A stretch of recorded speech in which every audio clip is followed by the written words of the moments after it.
பிதாவை நாங்கள் நன்றியோடு உம்மை துதிக்கிறோம். நன்றாய் கவனியுங்கள். யோவான் 10:28 ஏசப்பா ரொம்ப அழகா சொல்றாங்க, நான் அவைகளுக்கு நித்திய ஜீவனை கொடுக்கிறேன், அவைகள் ஒரு காலம் கெட்டு போவதில்லை, ஒருவனும் அவைகளை என் கையில் இருந்து பறித்துக் கொள்வதும் இல்லை என்று ஆண்டவர் சொல்லுகிறார். நான் அவற்றிற்கு நிலை வாழ்வை அளிக்கிறேன், அவை என்றுமே அழியாது, அவற்றை எனது கையில் இருந்து யாரும் பறித்துக் கொள்ள முடியாது அப்படிங்கிறாருங்க.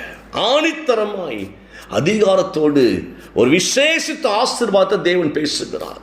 என்னுடைய ஆடுகள், என்னுடைய ஜனங்கள் ஒரு நாளும் கெட்டு போக மாட்டார்கள்.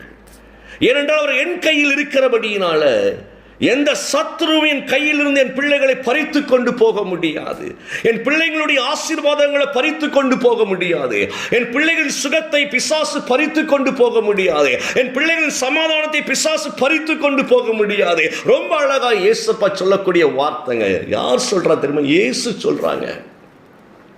இயேசுப்பா சொல்றாங்க, என் ஆடுகள் என் கரங்களில் இருக்கிறது, நானே என் ஆடுகளுக்கு மேய்ப்பனா இருக்கிறபடியினால் எந்த விதத்திலும் என் ஆடுகள் குறைவு படாதபடிக்கு நான் பாதுகாத்துக் கொள்வேன். குறைவுபடாதபடிக்கு ஆடுகளை நான் அற்புதமாய் வழிநடத்துவேன். ஒன்றும் என் ஆடுகளை சேதப்படுத்த முடியாது. என் ஆடுகளை பீறிக்கொண்டு எந்த ஓநாய்களும் உள்ளே நுழைய முடியாது, கொண்டு போகவும் முடியாது. என் ஆடுகளின் மீது நான் அக்கறை உள்ளவனாய் இருக்கிறபடியினால நான் மட்டும் அல்ல, என் பிதாவும் என் ஆடுகளை நேசிக்கிறவராய் இருக்கிறார். எவ்வளவு பெரிய வார்த்தை பாருங்களேன். என் கையிலிருந்து பறிக்க முடியாது, அதுக்கு அடுத்த வார்த்தை சொல்லுகிறது, என் பிதாவின் கையிலிருந்து பறிக்க முடியாது.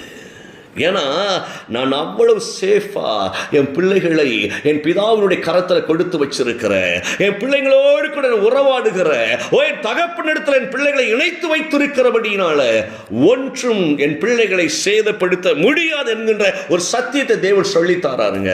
இது நமக்காக. நல்ல கவனிங்களேன். இந்த இணைப்பில் இருக்கிற ஒவ்வொரு குடும்பம் கவனித்துக் கொள்ளுங்கள். உங்களுக்காக எனக்காக என் ஆண்டவர் கொடுத்திருக்கிற உண்மையான ஆசீர்வாதம் என்ன அப்படின்னா, நான் தெய்வத்தின் கரத்திலிருந்து ஒரு நாள் விடுபட மாட்டோம், விடுபட தேவன் விடமாட்டார். ஏன் தெரியுமா?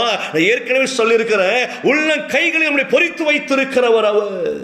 நம்மை நேசிக்கிறபடியினால அவருடைய உள்ள கைகளை பொதித்து செதுக்கி வைத்திருக்கிறவர் அவர்.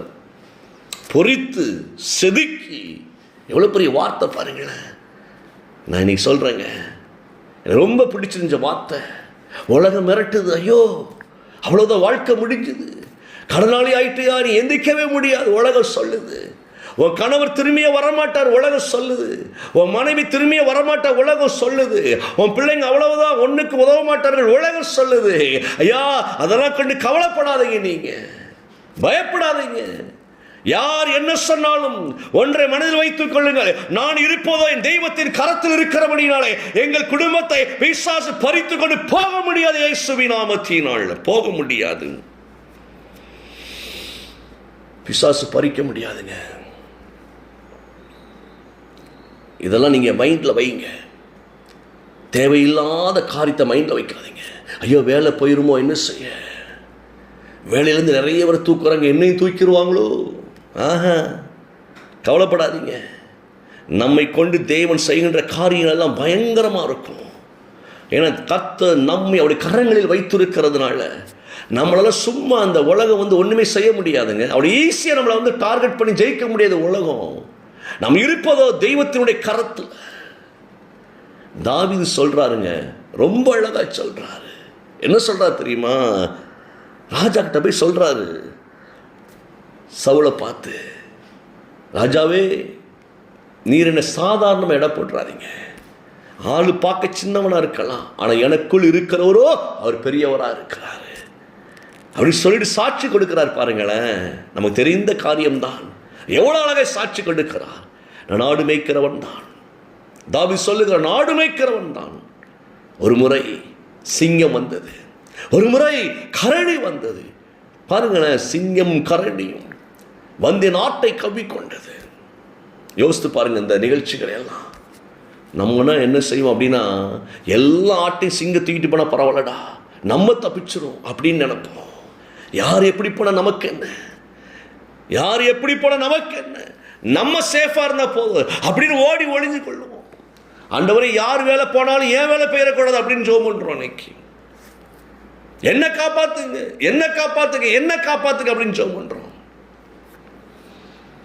தாவீதுடைய வாழ்க்கையில் நடந்த நிகழ்ச்சி அவர் சொல்றாரு, சாட்சியா சொல்றாரு. நம்ம சாட்சி எப்படி இருக்கு? என்ன செய்ய பிரதர், கடவுள் சொல்லியிருக்கிறார்ல, உபத்திரம் உங்க கடைசி வரைக்கும் இருக்குன்னு. ஆனால் உபத்திரவத்தோடு போயிட வேண்டியதான். ஏதோ கடவுள் நம்பிக்கை இருக்கு, ஆனாலும் உபத்திரவத்தோடு போகிறதுக்கு உலகத்தில் போய் தானே ஆகணும் அப்படின்னு நம்ம சாட்சி கொடுக்குறோம். இந்த வியாதியில் நீங்காது பிரதர், மாத்திரை போட்டுக்கிட்டே இருக்க வேண்டியதான் கடைசி வரைக்கும், அப்படி நம்ம சாட்சி கொடுக்குறோம். நீங்கள் நல்ல கவனிங்க இந்த நிகழ்ச்சிகளை. இது சாட்சி அல்ல. சாட்சி என்பது தெய்வத்தினால் விடுவிக்கப்பட்டவர்களை உலகத்தை கலக்குவது சாட்சி.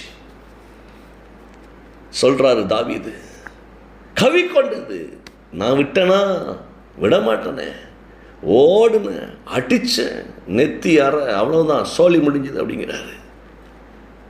ஹார்ட்டை தப்பு வச்சேன், அப்படியே தாடையில் அடித்தேன், மண்டையில் அடித்தேன், 1.5 டன் வெயிட் அப்படின்னு சொல்லும் போது மண்டையை பிளந்துட்டேன். ராஜாவே, சிங்கத்தையும் கரடியையும் கொல்லும்படியாய், அதிலிருந்து ஆட்டை தப்புவிக்கும்படியாய் என் தேவன் என்னோட கூட இருந்து எனக்கு பலன் தந்தார் ஐயா. அந்த கர்த்தர் என்னோட இருக்கிறபடியினால இந்த கோலியாத்தை மாத்திரம் உங்களிடத்திலிருந்து அந்த கோலியாத்தை இஸ்ரவேலை பறித்து கொண்டு போக முடியாது, நான் பார்த்துக் கொள்ளுகிறேன், எனக்குள் இருக்கிற ஒரு பெரியவர் அப்படின்னு சொன்னார். பாருங்களேன், ஆட்டையே தப்புவித்த நான் என் நாட்டை பறித்து கொண்டு போக முடியல சிங்கத்தால, என் நாட்டை பறித்து கொண்டு போக முடியல கரடியால. இன்னைக்கு நம்ம புலம்புறோம், என் பிள்ளை அப்படி ஆயிட்டேன்னு செய்ய, என் பிள்ளை இப்படி ஆயிட்டான்னு என்ன செய்ய. புலம்பாதீங்க, கவலைப்படாதீங்க, கண்ணீர் வடிக்காதீங்க. பிசாசு பறித்து கொண்டு போக முடியாது. ஏனென்றால் நாம் இருப்பது தெய்வத்தின் கரத்தில், ஆண்டவர் இயேசு கிறிஸ்துவின் கரங்களில் இருக்கிறபடியினால ஒன்றும் நம்மை சேதப்படுத்த முடியாது. அவ்வளவுதாங்க, தைரியமா இருங்க. தேவன் நம்மை விட்டு கொடுக்க மாட்டார், பிசாசின் கையில் அர்ப்பணிக்க மாட்டார். என பிதாவை தேவன் அர்ப்பணித்து, இயேசுவை தேவன் அர்ப்பணித்து ஜெயம் எடுக்க வைத்ததுனால நீங்கள் நானும் ஜெயமாய் வாழ்ந்து கொண்டே இருப்போம். கண்களை மூடி, பிதாவை நாங்கள் உங்களுடைய கரத்தில் ஒப்புக்கொண்டிருக்கிறோம். ஒருவரை எங்களை பறித்து கொண்டு போக கூடாதபடிக்கு நீர் எங்களை வைத்திருக்கிறபடி நன்றி ஆண்டவரே. இயேசுவின்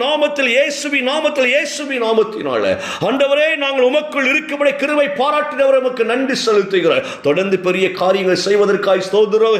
இணைந்து ஜெபிக்கிற ஒவ்வொரு பிள்ளைங்க மேலும் ஆண்டவரே அப்படி ஆசீர்வாதங்களை ஊற்றுவதற்காய் நாங்கள் நன்றி செலுத்துகிறோம். இயேசுவின் நாமத்தில் இப்படி ஆசீர்வதிக்கிறேன் நல்ல பிதாவே. ஆமென், ஆமென்.